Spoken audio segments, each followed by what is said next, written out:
जैसा कर्म वैसा फल। हमारे जीवन में हर कर्म का परिणाम निश्चित है और ये हमारे आने वाले कल को आकार देता है। चलिए आज इसे हम कहानी के माध्यम से समझते हैं। मांडव्य ऋषि तपस्या में लीन थे।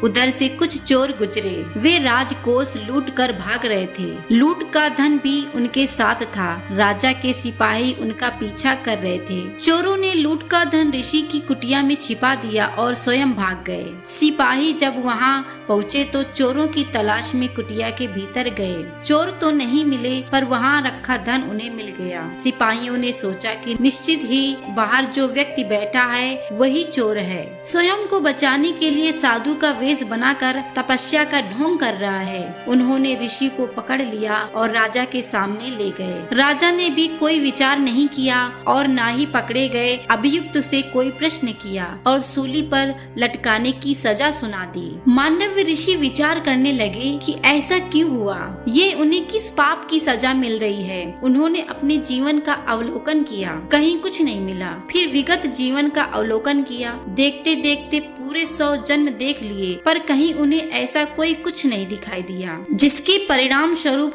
यह दंड सुनाया जाता। अब उन्होंने परमात्मा की शरण ली। आदेश हुआ, ऋषि अपना 101वां जन्म देखो। ऋषि ने देखा एक 7 से 10 साल का बालक है। उसने एक हाथ में एक कीट को पकड़ रखा है, दूसरे हाथ में कांटा है। बालक कीट को वह कांटा चुभाता है तो कीट तड़पता है और बालक खुश हो रहा है। कीट को पीड़ा हो रही है और बालक खेल रहा है। ऋषि समझ गए कि उन्हें किस पाप का दंड दिया जा रहा है, पर वह तो तपस्वी हैं। क्या उनकी तपस्या भी उनके पाप को नष्ट नहीं कर पाई थी? ऋषि विचार ही कर रहे थे कि कुछ लोग जो ऋषि को जानते थे वे राजा के पास पहुँचे और ऋषि का परिचय देते हुए उनकी निर्दोषता बताई। राजा ने ऋषि से क्षमा याचना करते हुए ऋषि को मुक्त कर दिया। इतनी देर में क्या क्या घट चुका था।